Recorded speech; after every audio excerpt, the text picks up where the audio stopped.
Welcome to this explainer. Today we're diving into something that is quite literally a mind-blowing biological manufacturing plant. We're talking about the incredible system that allows dairy cows to turn blood into milk. It's a process so incredibly complex and demanding that it genuinely rivals the most advanced engineering facilities on the planet. So let's just jump right in and take a complete tour of this biological factory. To keep things moving, today's factory tour is broken down into 5 distinct phases. 1. The ultimate biological factory. 2. Turning blood into milk. 3. Liquid gold. 4. Fueling the intense process. And finally, 5. Milk release. All right, let's start with Section 1, the ultimate biological factory, specifically focusing on the anatomy of the udder. We really need to look at the sheer scale of this organ because it operates under some of the most extreme biological demands imaginable. Okay, here's the absolute most shocking fact about this factory, and it's all about the raw intake required to run it. Get this, it takes a staggering 500 liters of blood flowing through the udder to produce just 1 single liter of milk. Think about that for a second. Arterial blood is just rushing through this organ at nearly 20 liters per minute. To really put that into a daily perspective for us, let's look at a high-producing dairy cow, yielding, say, 60 liters of milk a day. That means this vast vascular supply chain must circulate 30,000 liters of blood every single day. The udder halves actually have their own arterial supply, acting like massive, dual highways to guarantee a non-stop delivery of nutrients straight to the milk-synthesizing cells. Now, to physically support this massive, non-stop operation, holding all this fluid, blood, and tissue, the udder relies heavily on these super strong suspensory ligaments. You can think of them literally like the heavy-duty suspension cables on a bridge, holding up an organ that can easily weigh up to 100 kilograms. And look, if these elastic and connective tissues weaken, the whole factory structurally fails. The teats end up pointing outward, and the udder basically becomes totally unsuitable for milking. Moving right along to Section 2, turning blood into milk, where we'll go inside the alveoli micro machines. We are now zooming way in from that massive factory floor down to the microscopic level where the actual manufacturing happens. So the real magic happens inside the alveoli. Arranged sort of like microscopic clusters of grapes, millions of these tiny sacs are continuously synthesizing milk. A single cluster forms a lobule, and that's where the milk is stored right on site before it travels down a branching duct system, eventually draining all the way down into the teat cistern.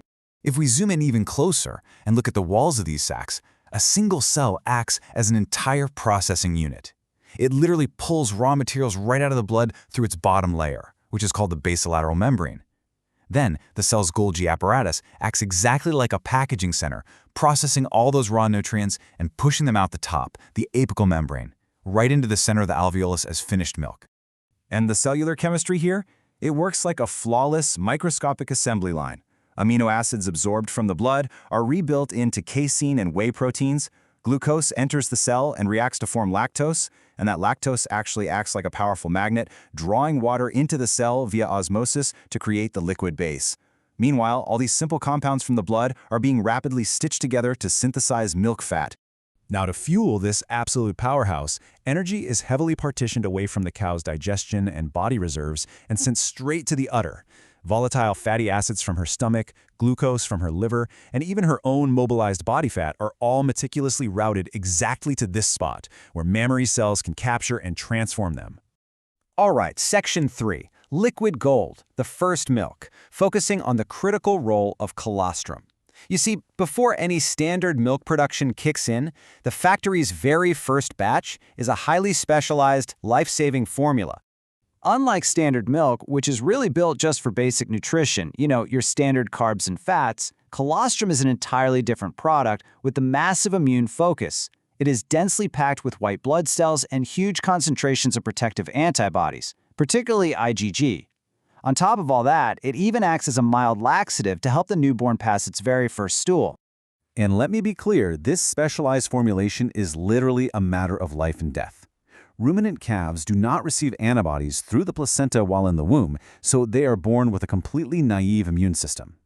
Moving from a perfectly sterile womb out into a microbe-rich farm environment, newborn calves would almost universally succumb to bacterial infections without this liquid gold. Next up is Section 4, fueling the intense process. looking at energy partitioning in early lactation. Running a factory of this magnitude obviously requires massive amounts of energy, and that creates a very unique biological hurdle for the cow right after giving birth. Because a cow's physical capacity to eat is naturally limited in early lactation, she enters what we call a negative energy balance. Simply put, her energy output for making milk drastically exceeds the calories she can actually consume. So, to keep the factory running, she is literally forced to mobilize her own body fat. This floods her bloodstream with broken down fats, which, if not managed, can place huge metabolic stress on the animal if she enters a state of ketosis. And it's fascinating, because different breeds demand incredibly efficient partitioning of this energy. Take Jerseys, for example. They produce milk that is nearly 5% fat. Creating milk that rich requires a staggering amount of glucose, constantly challenging the cow to balance her internal nutrients just to keep the rich milk flowing without completely depleting herself in the process. Plus, these output demands change dynamically over time. In those early weeks, the fat and protein contents are much higher to meet the incredibly specific needs of the newborn calf. But as lactation peaks later on, those numbers dip slightly, totally influenced by the cow's feed composition and exactly how much of her own mobilized body reserves she's having to burn for fuel. Finally, we arrive at Section 5, the final step, milk release, opening the factory doors. The milk has been successfully manufactured, it's stored, but actually getting it into the bucket requires a very specific, carefully timed biological trigger. It all starts when stimulation prompts the brain to release the hormone oxytocin.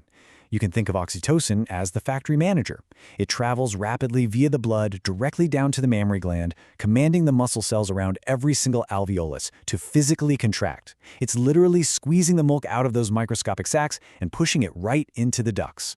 However, this incredibly tuned system can be derailed in absolute seconds. It is a constant biological battle of oxytocin versus epinephrine. If a cow is stressed, scared, or in any kind of pain, her adrenal gland instantly releases stress hormones. These act as a hard stop, completely overriding the oxytocin and essentially slamming the factory doors entirely shut.